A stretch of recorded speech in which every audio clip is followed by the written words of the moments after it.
Aujourd'hui, je veux vous parler d'une réalité qui est souvent négligée ou mal comprise, le domaine spirituel. En tant que croyants, nous savons que notre foi ne se limite pas à ce que nous pouvons voir, toucher ou ressentir dans le monde physique. Il existe une autre dimension qui existe au-delà de nos sens naturels. Un domaine où les forces spirituelles sont à l'œuvre, influençant nos vies et le monde qui nous entoure. La Bible est claire sur cette vérité.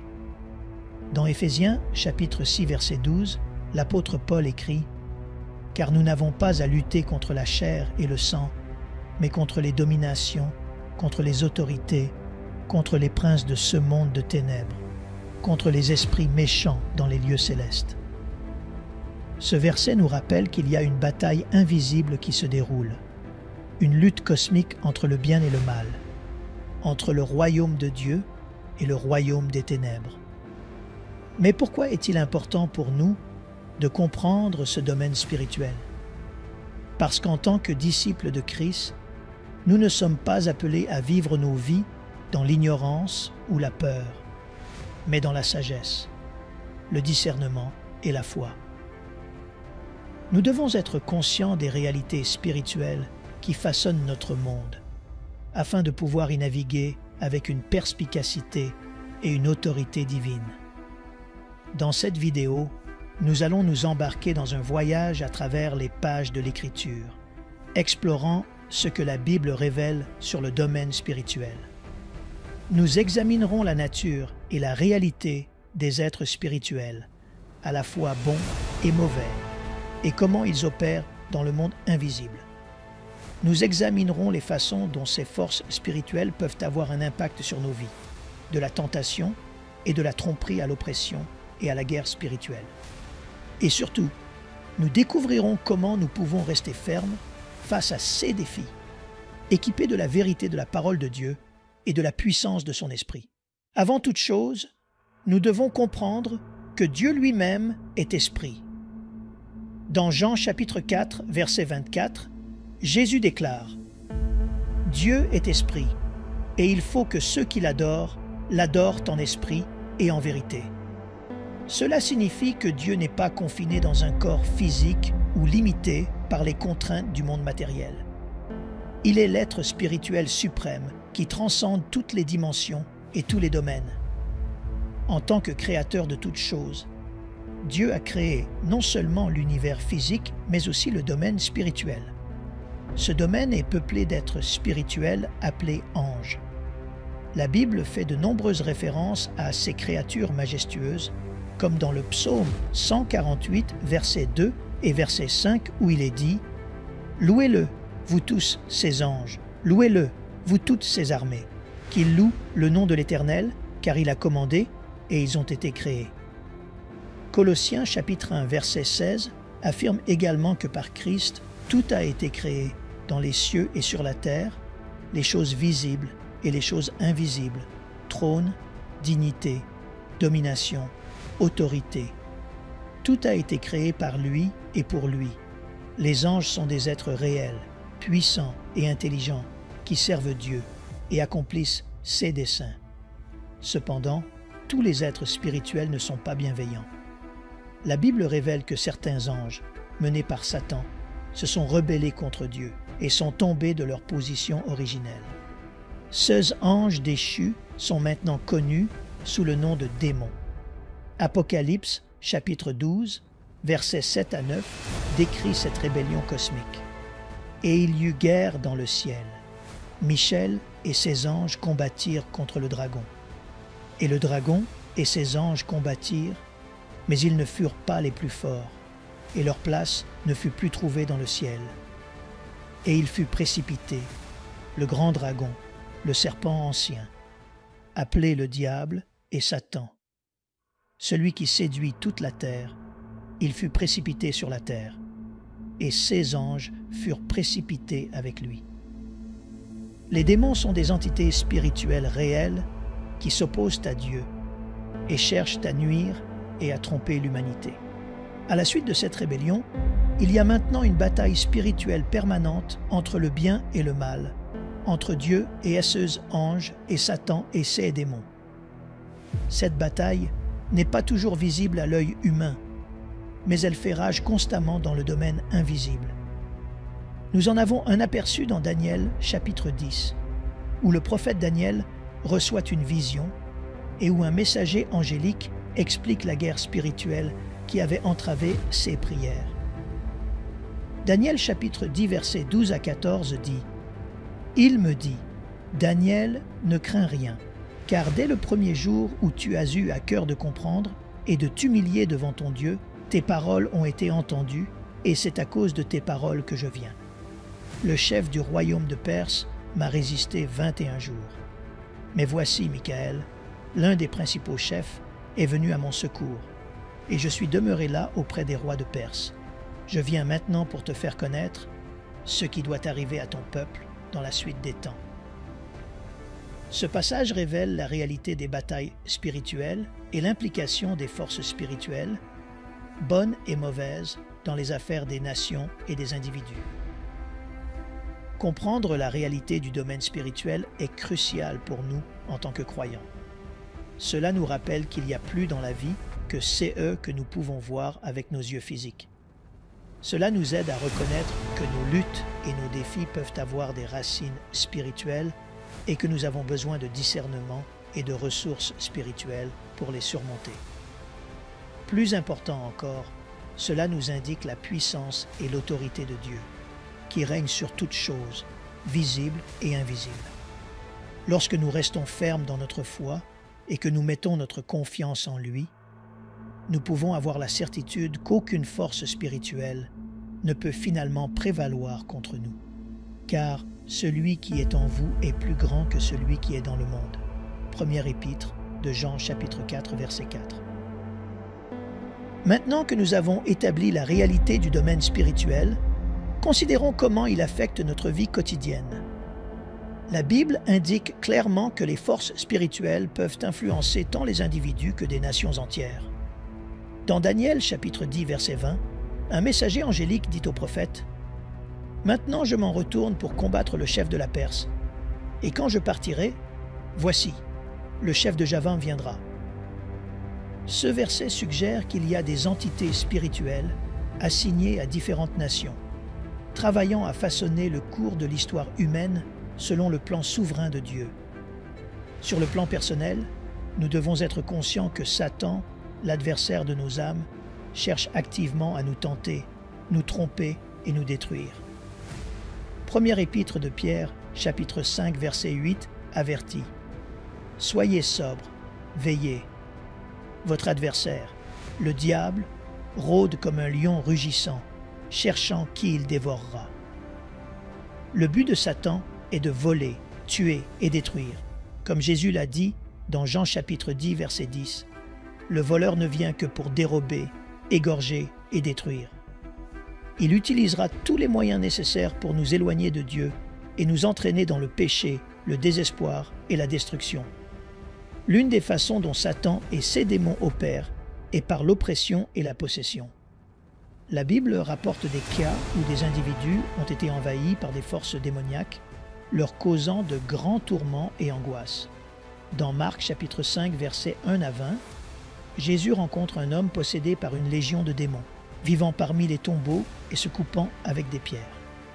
Dans Actes chapitre 16, versets 16 à 18, Paul chasse un esprit de divination d'une jeune esclave qui était exploitée à des fins lucratives. Ces histoires illustrent l'impact très réel et dévastateur que l'influence démoniaque peut avoir sur la vie d'une personne. Mais voici la bonne nouvelle. La puissance de Dieu est plus grande que toute force spirituelle du mal.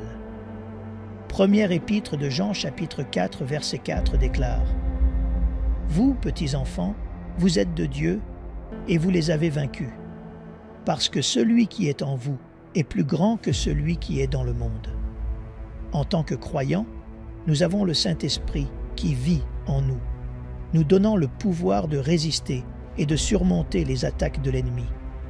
Jacques chapitre 4 verset 7 nous instruit « Soumettez-vous donc à Dieu, résistez au diable, et il fuira loin de vous. » Lorsque nous soumettons nos vies à Dieu et que nous restons fermes dans notre foi, nous pouvons expérimenter la victoire sur les forces spirituelles qui cherchent à nous nuire.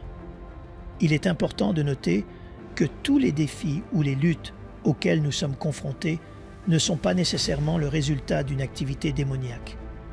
Nous vivons dans un monde déchu et nous subissons les conséquences de nos propres choix et de la nature humaine brisée. Cependant, nous devons également faire preuve de discernement et être à l'écoute du domaine spirituel, reconnaissant qu'il y a des forces invisibles à l'œuvre qui peuvent influencer nos pensées, nos émotions et nos circonstances. Alors que nous naviguons à travers les défis de la vie, rappelons-nous que nous ne sommes pas seuls dans cette bataille. Dieu nous a donné sa parole, son esprit et le corps du Christ pour nous fortifier et nous soutenir. Nous pouvons trouver du réconfort dans la connaissance que, quelle que soit l'opposition spirituelle à laquelle nous pouvons être confrontés, la puissance de Dieu est toujours plus grande. Il nous a équipés de l'armure et des armes spirituelles dont nous avons besoin pour tenir ferme et vaincre. Éphésiens chapitre 6, versets 10 à 18. Marchons donc dans la vérité de qui nous sommes en Christ, confiants dans son amour et sa protection, et prêts à affronter tous les défis qui se présentent, sachant qu'en lui, nous sommes plus que vainqueurs. Romains chapitre 8, verset 37. À la lumière de la réalité du domaine spirituel et de son impact sur nos vies, il est crucial que nous sachions comment tenir ferme et combattre le bon combat de la foi. La Bible nous donne des instructions claires sur la façon de le faire. Avant toute chose, nous devons nous soumettre à Dieu et résister au diable. Jacques chapitre 4 verset 7 dit « Soumettez-vous donc à Dieu, résistez au diable, et il fuira loin de vous. » Cela signifie abandonner complètement nos vies à Dieu, aligner notre volonté sur la sienne et obéir à ses commandements. Lorsque nous faisons cela, nous nous plaçons sous sa protection et son autorité. À partir de cette position de soumission, nous pouvons alors résister au diable, en tenant ferme contre ses stratagèmes et ses tentations. Lorsque nous nous approchons de Dieu, le diable s'enfuira loin de nous, sachant qu'il n'a aucun pouvoir sur ceux qui sont en Christ. Deuxièmement, nous devons revêtir toute l'armure de Dieu. Éphésiens chapitre 6, versets 10 à 18, décrit cette armure spirituelle en détail, nous exhortant à revêtir toutes les armes de Dieu afin de pouvoir tenir ferme contre les ruses du diable. Cette armure comprend la ceinture de la vérité, la cuirasse de la justice, les chaussures de la préparation de l'évangile de paix, le bouclier de la foi, le casque du salut et l'épée de l'esprit, qui est la parole de Dieu. Chaque pièce de l'armure représente un aspect essentiel de notre défense et de notre offensive spirituelle. Lorsque nous nous revêtons de la vérité, de la justice, de la paix, de la foi et du salut de Dieu, nous devenons équipés pour résister aux attaques de l'ennemi et faire avancer le royaume de Dieu.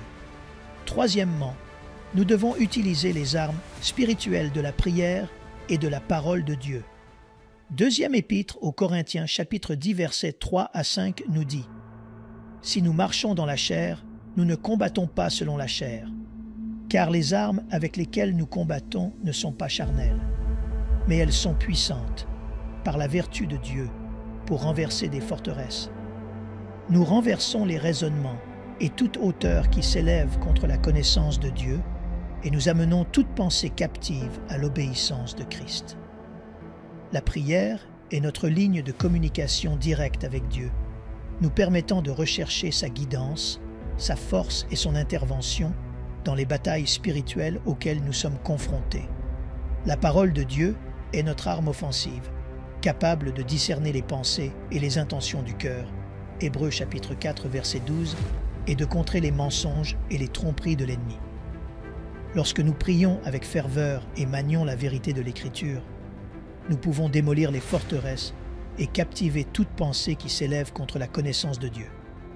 Enfin, nous devons être vigilants et prier pour le discernement. Première épître de Pierre, chapitre 5, versets 8 à 9, avertit « Soyez sobres, veillez. Votre adversaire, le diable, rôde comme un lion rugissant, cherchant qui il dévorera. Résistez-lui avec une foi ferme, sachant que les mêmes souffrances sont imposées à vos frères dans le monde. Nous ne pouvons pas nous permettre d'être spirituellement endormis ou inconscients des tactiques de l'ennemi. Nous devons rester vigilants, guettant les signes de son activité et de son influence. De plus, nous devons prier pour le discernement, demandant au Saint-Esprit de nous donner la sagesse et la perspicacité pour distinguer la vérité de la tromperie. Première épître de Jean, chapitre 4, verset 1 nous instruit. Bien-aimés, n'ajoutez pas foi à tout esprit, mais éprouvez les esprits pour savoir s'ils sont de Dieu, car plusieurs faux prophètes sont venus dans le monde. Avec l'aide du Saint-Esprit, nous pouvons discerner la vraie nature des forces spirituelles à l'œuvre autour de nous et réagir en conséquence. Tenir ferme dans la bataille spirituelle exige de la diligence, de la persévérance et une profonde dépendance à l'égard de Dieu. Ce n'est pas un événement unique, mais un choix quotidien de se soumettre à Dieu, de revêtir son armure, d'utiliser les armes qu'il nous a données et de rester vigilants et clairvoyants. En faisant cela, nous pouvons avoir la certitude que, quelle que soit la férocité de la bataille, nous ne sommes jamais seuls. Dieu est avec nous, combattant pour nous et nous donnant le pouvoir de vaincre. En Christ, nous sommes plus que vainqueurs. Romains chapitre 8, verset 37. Et rien ne peut nous séparer de son amour et de sa protection. Romains chapitre 8, versets 38 à 39. Tenons donc ferme, sachant que la victoire est déjà remportée au nom de Jésus. Alors que nous arrivons à la fin de notre exploration du domaine spirituel, il y a une dernière et plus importante vérité que nous devons saisir. En Christ, nous avons la victoire ultime sur toutes les puissances des ténèbres. La Bible nous dit que par sa mort et sa résurrection, Jésus a déjà vaincu Satan et les puissances des ténèbres. Colossiens chapitre 2, verset 15 déclare « Il a dépouillé les dominations et les autorités et les a livrées publiquement en spectacle en triomphant d'elles par la croix. » Sur la croix, Jésus a brisé le pouvoir du péché et de la mort, et il est sorti du tombeau victorieux sur chaque force spirituelle qui s'opposait à lui. Première épître de Jean chapitre 3 verset 8 l'affirme en disant « Le Fils de Dieu a paru afin de détruire les œuvres du diable. » Jésus est venu sur terre dans ce but précis, vaincre le diable et nous libérer de son emprise. Grâce à la victoire de Christ, nous avons aussi autorité sur l'ennemi.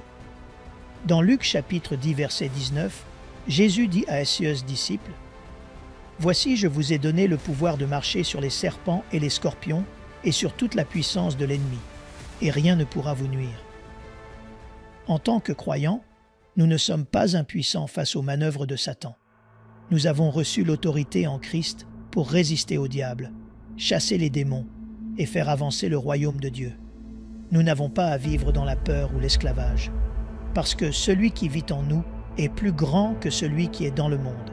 Première épître de Jean, chapitre 4, verset 4.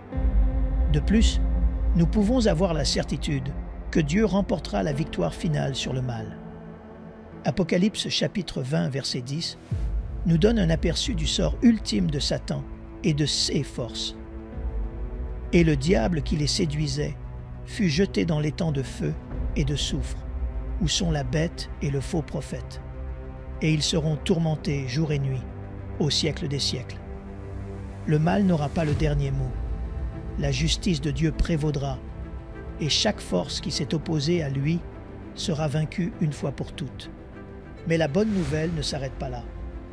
Nous n'avons pas à attendre la fin des temps pour expérimenter la victoire en Christ. Nous pouvons vivre victorieusement maintenant, dans la réalité présente de nos vies. Romains chapitre 8, versets 37 à 39 proclame « Mais dans toutes ces choses, nous sommes plus que vainqueurs par celui qui nous a aimés, car j'ai l'assurance que ni la mort ni la vie, ni les anges, ni les dominations, ni les choses présentes, ni les choses à venir, ni les puissances, ni la hauteur, ni la profondeur, ni aucune autre créature ne pourra nous séparer de l'amour de Dieu manifesté en Jésus-Christ, notre Seigneur. » Quels que soient les défis, les luttes ou l'opposition spirituelle auxquelles nous pouvons être confrontés, nous sommes plus que vainqueurs par Christ. Son amour et sa puissance sont inébranlables, et rien ne peut nous séparer de lui. Vivons donc dans la réalité de cette victoire. Marchons dans l'autorité que Christ nous a donnée, en tenant ferme contre les manœuvres du diable. Proclamons la vérité de l'Évangile, sachant qu'il a le pouvoir de libérer les captifs et d'apporter la lumière dans les ténèbres. Attendons avec espérance le jour où tout genou fléchira et toute langue confessera que Jésus-Christ est Seigneur. Philippiens chapitre 2, versets 10 à 11. Dans un monde qui peut souvent sembler chaotique et incertain, nous avons une ancre inébranlable en Christ. Il a vaincu le monde. Jean chapitre 16, verset 33. Et en lui, nous pouvons aussi vaincre. Fixons nos regards sur Jésus, l'auteur et le consommateur de notre foi, sachant qu'il nous conduira en triomphe et nous ramènera en sécurité auprès de lui. Le combat spirituel peut être intense, mais la victoire est déjà remportée. Vivons dans cette victoire, marchant dans la puissance et l'autorité de Christ, et proclamant sa bonté et son amour à un monde dans le besoin. Car grâce soit rendue à Dieu, qui nous donne la victoire par notre Seigneur Jésus-Christ. Première épître aux Corinthiens, chapitre 15, verset 57. Alors que nous arrivons à la fin de ce sermon, je veux vous laisser avec quelques pensées finales. Nous avons exploré la réalité du domaine spirituel, son impact sur nos vies et comment nous pouvons tenir ferme face à l'opposition spirituelle. Il est important de reconnaître que le combat spirituel est réel et que ce n'est pas quelque chose que nous pouvons ignorer ou prendre à la légère. Mais voici la bonne nouvelle. Nous n'avons pas à craindre.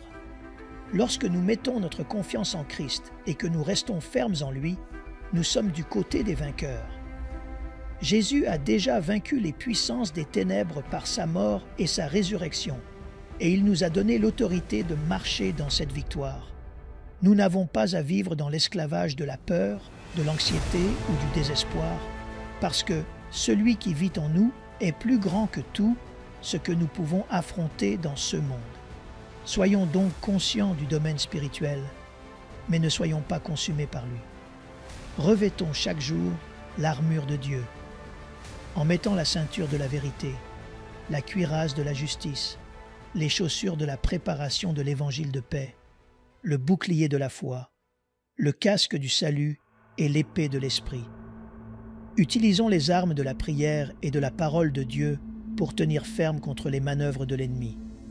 Et marchons dans la victoire chaque jour, sachant que quels que soient les défis qui se présentent à nous, nous sommes plus que vainqueurs par Christ qui nous aime. Je veux vous mettre au défi aujourd'hui de vous engager à vivre dans la réalité de cette victoire. Ne laissez pas l'ennemi voler votre joie, votre paix ou votre but. Ne laissez pas les soucis de ce monde vous accabler ou vous distraire de l'appel que Dieu a placé sur votre vie. Fixez vos yeux sur Jésus, l'auteur et le consommateur de votre foi, et ayez confiance en son pouvoir pour vous conduire dans le triomphe. Rappelez-vous, le combat spirituel peut être intense, mais la victoire est déjà remportée. Lorsque vous irez dans le monde cette semaine, portez cette vérité avec vous. Partagez-la avec d'autres qui peuvent être en difficulté ou qui ont besoin d'espoir. Proclamez la bonté et l'amour de Dieu dans un monde qui en a désespérément besoin. Et surtout, n'oubliez jamais que vous n'êtes pas seul dans cette bataille. Vous avez le Saint-Esprit qui vit en vous, vous donnant le pouvoir et vous guidant. Vous avez le corps de Christ, vos frères et sœurs dans la foi, qui se tiennent à vos côtés et vous soutiennent. Et vous avez un Dieu qui vous aime d'un amour éternel, qui ne vous abandonnera jamais et ne vous délaissera jamais. Allez donc avec assurance, sachant que la bataille appartient au Seigneur. Revêtez votre armure, tenez ferme en Christ et marchez dans la victoire chaque jour. Car si Dieu est pour nous, qui sera contre nous? Romains chapitre 8, verset 31. Prions. Cher Père céleste, nous venons devant toi aujourd'hui avec des cœurs remplis de gratitude et de louange. Nous te remercions pour la victoire que tu as déjà remportée pour nous par la mort et la résurrection de ton Fils, Jésus-Christ. Nous te remercions car peu importe les batailles spirituelles auxquelles nous pouvons être confrontés, nous pouvons avoir confiance en ta puissance et en ton amour. Seigneur, nous reconnaissons que l'ennemi est réel et qu'il cherche à voler, tuer et détruire. Mais nous savons aussi que tu es plus grand que toute force des ténèbres et qu'en toi, nous avons la victoire ultime. Aide-nous à vivre dans la réalité de cette victoire chaque jour. Donne-nous la force de revêtir toute l'armure de Dieu, de tenir ferme dans notre foi et de résister aux manœuvres du diable. Aide-nous à manier les armes de la prière et de ta parole avec audace et assurance, sachant qu'elles ont le pouvoir de renverser les forteresses et d'apporter la lumière dans les ténèbres. Dieu, nous prions pour ton conseil et ta sagesse, alors que nous naviguons dans les défis de ce monde. Aide-nous à discerner ta voie et ta volonté, et à marcher dans l'obéissance à tes commandements. Donne-nous le courage de défendre ce qui est juste, d'aimer nos ennemis et de proclamer ta bonté et ta vérité à ceux qui nous entourent. Par-dessus tout, Seigneur, nous prions pour que tu sois glorifié dans nos vies, que nos paroles, nos actions et nos attitudes reflètent ton caractère et ton amour. Puissions-nous être une lumière dans ce monde, guidant les autres vers l'espérance et le salut qui ne peuvent être trouvés qu'en toi.